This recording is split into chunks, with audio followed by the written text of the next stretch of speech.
Vamos a entrar en este mensaje número 1, la visión con respecto a la iglesia. Un mensaje muy importante que después de ver los libros anteriores en cuanto a la salvación y aspectos muy personales, entramos a ver el aspecto corporativo del propósito eterno de Dios, que es la iglesia. Así que hay que tener una visión apropiada o amplia con respecto de ella, para lo cual vamos a leer algunos versículos. Efesios 3 del 10 al 11 dice: a fin de que la multiforme sabiduría de Dios sea ahora dado a conocer por medio de la iglesia a los principados y autoridades en los lugares celestiales, conforme al propósito eterno que hizo en Cristo Jesús nuestro Señor. Amén. Vamos aquí mismo, regresamos al capítulo 1, 22 y 23 de Efesios. Efesios 1, 22 y 23.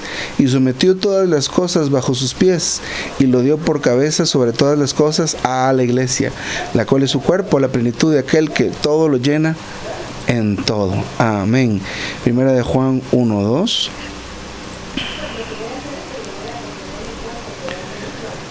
Primera de Juan 1 y 2.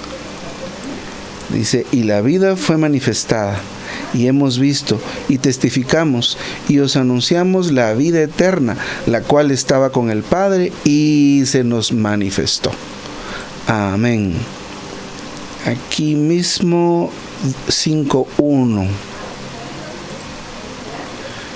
Todo aquel que cree que Jesús es el Cristo es nacido de Dios, y todo aquel que ama al que engendró, ama también al que ha sido engendrado por él.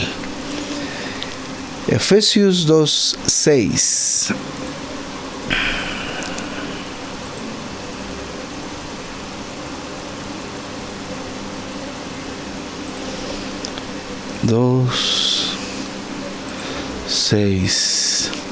Y juntamente Él nos resucitó y asimismo nos hizo sentar en los lugares celestiales en Cristo Jesús.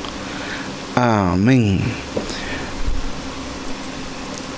Otro de Apocalipsis 21, 9 y 10. Vámonos a Apocalipsis 21.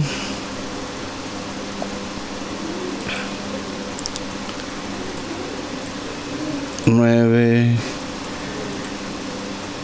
y 10. Vino entonces a mí uno de los 7 ángeles que tenían las 7 copas llenas de las 7 plagas postreras, y habló conmigo diciendo: ven acá, yo te mostraré la desposada, la esposa del Cordero. Y me llevó en espíritu a un monte alto, y me mostró la ciudad santa, Jerusalén, que descendía del cielo de Dios. Amén. Colosenses 3, del 1 al 3.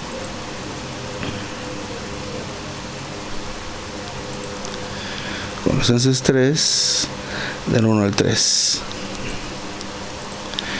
Si pues fuisteis resucitado juntamente con Cristo, buscad las cosas de arriba, donde está Cristo sentado a la diestra de Dios.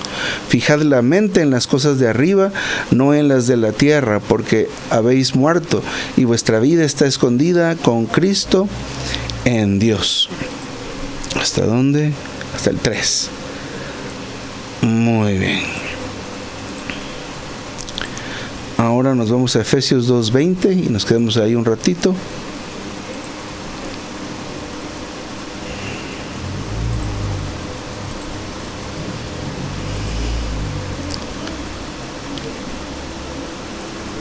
Muy bien. Edificado sobre el fundamento de los apóstoles y profetas, siendo la piedra del ángulo Cristo Jesús mismo. Ahora el 5, 25 y 27 en Efesios. Efesios 5, 25 al 27. Maridos, amad a vuestras mujeres, así como Cristo amó a la iglesia y se entregó a sí mismo por ella, para santificarla, purificándola por el lavamiento del agua en la palabra, a fin de presentársela a sí mismo una iglesia gloriosa, que no tuviese mancha ni arruga ni cosa semejante, sino que fuese santa y sin defecto. Amén. Pues cubrimos todos los versículos de esta lección. En esta lección hay 7 puntos romanos. El 1 dice: la iglesia es el propósito eterno de Dios. Número 2, la iglesia es la edificación del pueblo que Dios escogió, redimió, regeneró y transformó, y no es un edificio físico. 3, la iglesia es el organismo del Dios triuno y no una organización. Número 4, la esencia de la iglesia es la vida y no el conocimiento. 5, la naturaleza de la iglesia es celestial y no terrenal. 6, el fundamento de la iglesia es Cristo. Número 7, la iglesia es gloriosa.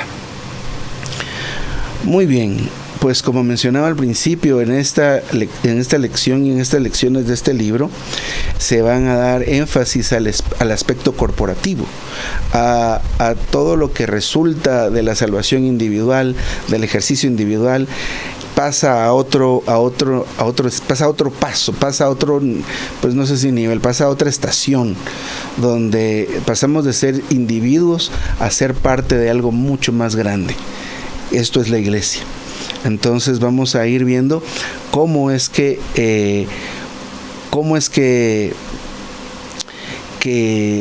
Dios ha cumplido, ha experimentado y ha alcanzado, tiene como fin la iglesia. Esa es una meta más alta que solo tener alguien que le exprese, le represente como una persona, sino ahora se habla del hombre corporativo. Muy bien, el punto romano 1 dice que la iglesia es el propósito eterno de Dios. Desde el libro La Salvación se nos dice que el propósito de Dios es tener un grupo de personas, ¿verdad?, que le logren contener, expresar y representar. Pero este grupo de personas tiene un nombre, es la iglesia. Así que lo que Dios persigue a través de todo este tiempo es tener la iglesia.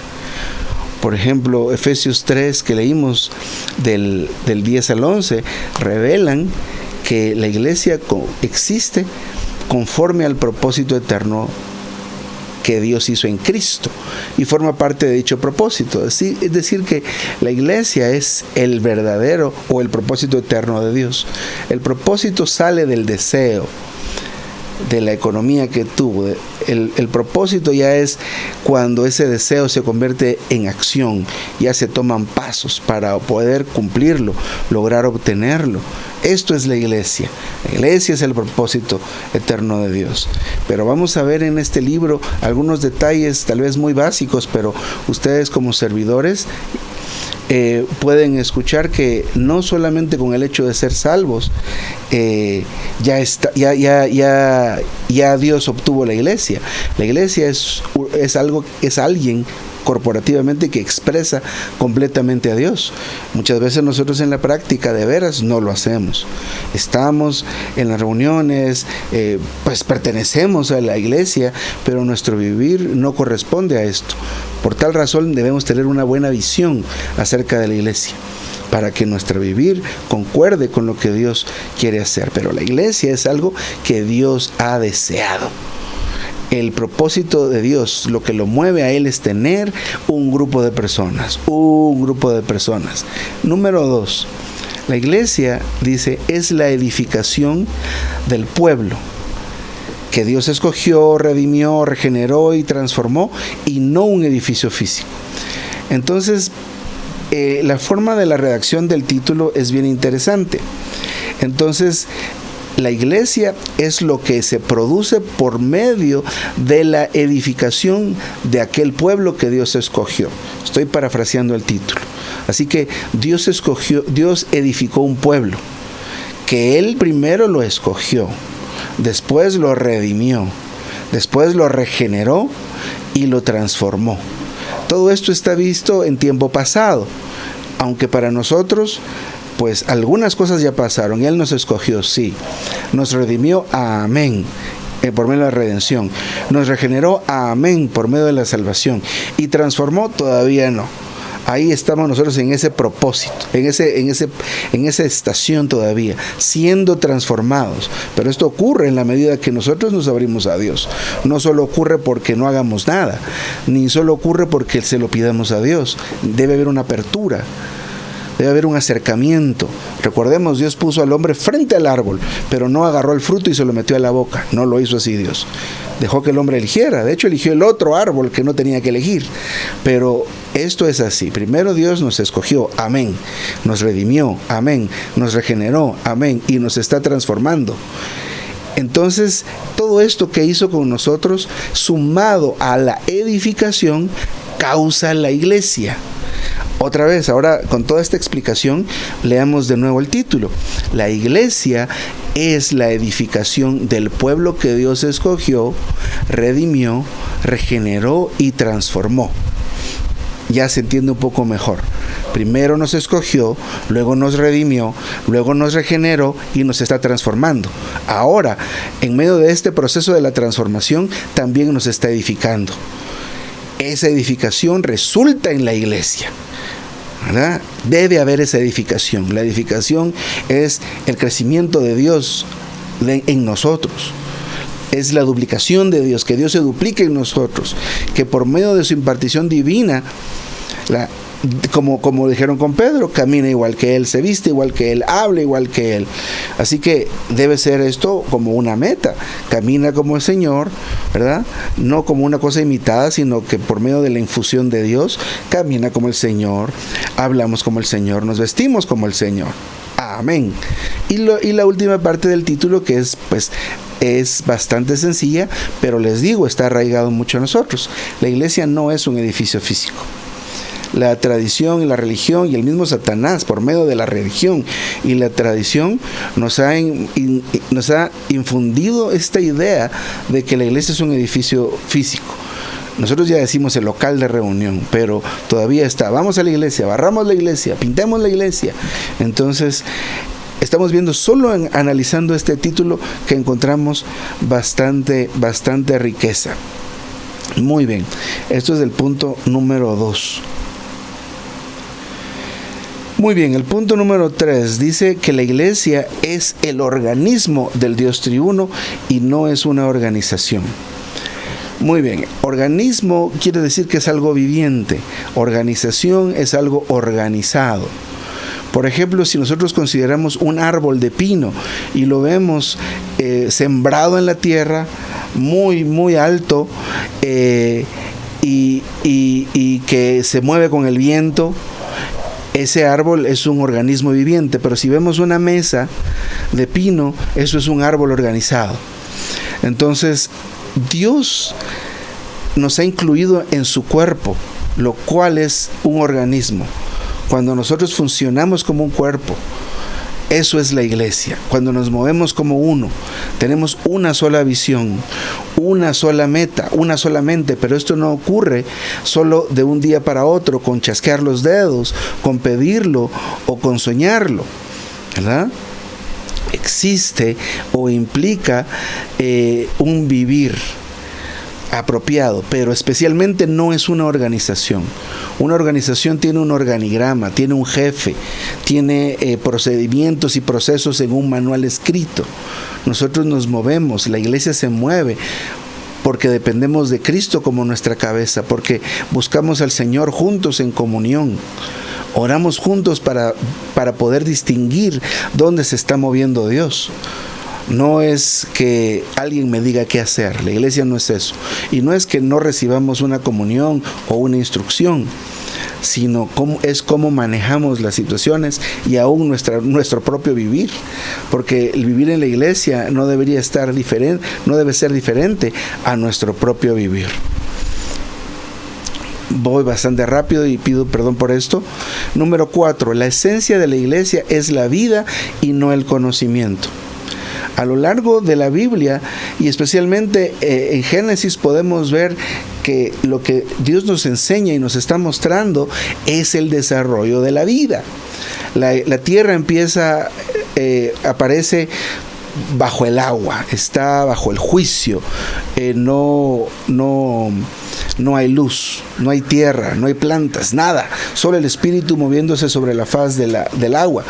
Pero durante toda la restauración de la creación, lo que se desarrolla es la vida, desde la vida más básica hasta la vida más alta, que en este caso es la vida humana.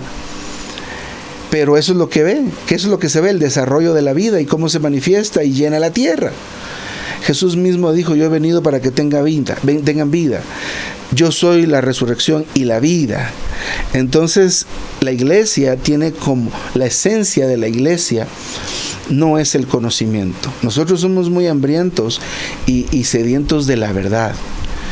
Pero tampoco podemos negarnos a entrar al ministerio de la Biblia diciendo: yo no quiero más conocimiento. No, la Biblia se vuelve conocimiento si la tocamos solamente con la carne y con la mente. Pero si entramos en la Biblia con oración, encontramos a Cristo, que es vida. Si entramos en el ministerio con el espíritu ejercitado, no encontramos conocimiento, ni letra que mate, sino encontramos la vida. Entonces, cuando nosotros entramos en la palabra, cuando escuchamos a los hermanos que nos explican, algo se mueve en nuestro interior, y esto es la vida, y esto moviéndose en mi interior, de mi espíritu, y estoy hablando, y lo estoy orando, y estoy disfrutando, junto con otro que esté en ese mismo estado, juntos somos la iglesia, y empieza a haber algo que se llama disfrute. Muchos de nosotros todavía tenemos la idea de que debemos enfocarnos mucho en lo externo, en nuestras emociones, en nuestro bienestar, que todos estén contentos, que la pasen bien, pero la esencia de la iglesia no es el entretenimiento, la esencia de la iglesia no es el bienestar de nuestra alma, sino es la vida divina, la vida de Dios, pero no de una manera estática, sino fluyendo desde nuestro espíritu y por nuestra boca y por nuestra mente y por nuestro corazón. Esa es la esencia de la iglesia. Muy bien, la naturaleza de la iglesia es celestial y no terrenal. Puesto que la vida divina es la esencia de la iglesia, la naturaleza de ella es celestial y no terrenal. Nosotros no nos basamos en lo que vemos para describir a la iglesia.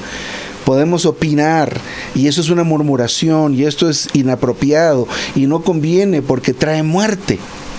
Pero aunque pueda que sucedan cosas difíciles o cosas incómodas entre los hermanos, entre las hermanas, la iglesia es gloriosa. ¿Por qué razón? Porque la naturaleza de la iglesia es celestial y no terrenal. A pesar de que algunos podamos eventualmente en determinada situación reaccionar de una manera externa o carnal, de todas maneras, si estamos abiertos, el Señor sigue fluyendo y sigue logrando la transformación y edificándonos para que nos podamos denominar la iglesia, llamarnos la iglesia. No con el hecho de haber sido regenerados y salvos, ya somos la iglesia. Tiene que estar sucediendo la edificación de manera constante. Número 6. El fundamento de la iglesia es Cristo. Muy bien. Es bien interesante que la iglesia se levanta o se edifica sobre un fundamento. El fundamento no es la revelación que alguien pueda recibir. Ciertamente hay hermanos que pues su porción es un poco mayor, digamos. Todos somos hermanos de 1 o de 2 talentos, no hay más que eso. Hay algunos que han sido sobresalientes pero ya no están con nosotros. De los que estamos acá somos hermanos de 1 o de 2 talentos por ahí, que somos muy hábiles especialmente para leer y repetir. Pero muchas veces nuestro vivir no concuerda con esto que hablamos, muchas veces. Pero debemos considerar que el fundamento de la iglesia es únicamente Cristo. Cristo. ¿Cómo es esto? ¿Cómo es esto? ¿Verdad? Vimos aquí, hay 2 citas relacionadas con este punto, y es Efesios 2:20, que habla acerca del fundamento de los apóstoles y profetas. Este es el fundamento, este fundamento es el propio Cristo a quien ellos ministraban. Ellos estaban repitiendo lo que vieron hacer del Señor Jesús de primera mano. Entonces podemos decir que ellos estaban experimentando a Cristo de una manera tangible. Hoy día nuestro fundamento, el fundamento de todo lo que hacemos es nuestra experiencia diaria del Señor. Él es ese fundamento de nuestro obrar, vivir y ser, y debe ser. Así que especialmente en el servicio debe haber una base muy fuerte de Cristo. De lo contrario, lo que estamos haciendo solo es repetir algo como una información. Debemos aprovechar estos tiempos para nosotros obtener este oro, este aceite, este fuego, avivar este fuego, para que cuando estemos con los jóvenes ellos reciban algo de nosotros. Porque esto no es que solo repitiendo las palabras, lea este folleto, el Señor va a hacer algo con usted. Necesita participar de la iglesia cada uno de estos jovencitos, cada uno de estas señoritas. Así que lo que nosotros hagamos y digamos debe tener como fundamento Cristo. Pero ¿cómo es esto? El Cristo disfrutado, el Cristo experimentado, que nosotros estemos tocando a Dios diariamente, que estemos orando constantemente. Eso hace que tengamos un fundamento. Eso es tener un fundamento. Un fundamento no es tener un credo escrito y pegado en la pared. No tiene nada que ver con eso, sino, como les digo, de que todo se origine, nuestro servicio, obrar, vivir y ser en Cristo. Número 7, la iglesia es gloriosa, y pues esto lo mencioné en el punto anterior. La iglesia es el propósito eterno de Dios. Es algo maravilloso. Dios tiene esto no idealizado, sino lo tiene visualizado como la Nueva Jerusalén, donde nosotros los seres humanos nos mezclamos totalmente con Dios. Así que la iglesia es algo maravilloso. La iglesia no solo son las reuniones de domingo donde nos vemos, o la reunión entre semana de oración donde casi no nos vemos, y si hay otra reunión ahora, que han habido reuniones del estudio vida y demás cosas. No, eso no es la iglesia. La iglesia es más que esto. La iglesia no solo es nuestra pequeña localidad. La iglesia se manifiesta en las localidades, pero la iglesia es universal. La iglesia está alrededor de toda la tierra, porque Dios está llenando la tierra. Y la iglesia debe ser este vehículo que predique el evangelio por toda la tierra y preparando el camino para que regrese el Señor. Así que la iglesia es algo maravilloso, algo grande, porque es el mismo plan de Dios. Quiero obtener esto, la Nueva Jerusalén. Nuestra meta no es la escuela de la verdad, nuestra meta es la Nueva Jerusalén. No es la reunión del domingo, tener una bonita reunión del domingo, sino llegar a esa consumación. Entonces, gracias al Señor que Él nos trajo a la iglesia. Tenemos que tener una visión apropiada de la iglesia. La iglesia no son las reuniones, la iglesia no son los libros. La iglesia es algo mucho más grande, que es que Dios obtenga un grupo de personas edificadas, aquellos que escogió, que redimió, que salvó, que está transformando. Aleluya. Más que eso es la iglesia. Muy bien, esto pues esta vez va a ser un poco corto. En las otras lecciones esperamos poder compartir un poco más minutos. Vamos a las preguntas y vamos a terminar. Use varios versículos para mostrar que el propósito eterno de Dios es obtener la iglesia. Leímos todos los versículos y habla de la iglesia como el propósito de Dios. Así que hay que repasar esos versículos y los pueda anotar al lado de la pregunta. Cite varios pasajes de la Biblia que demuestren que la iglesia es una edificación compuesta de personas y no un edificio bíblico, no un edificio físico. Número 3, ¿cuál es la diferencia entre un organismo y una organización? Importante. Primero, carece de vida, pero todo está muy ordenado, ¿verdad? Todo está muy ordenado, pero no crece. Lo que está organizado no crece, no se desarrolla. ¿Qué significa la expresión iglesia gloriosa? Podemos tomar esto de nuestra lección. Ha sido unos minutos maravillosos. Nos vemos en la siguiente lección.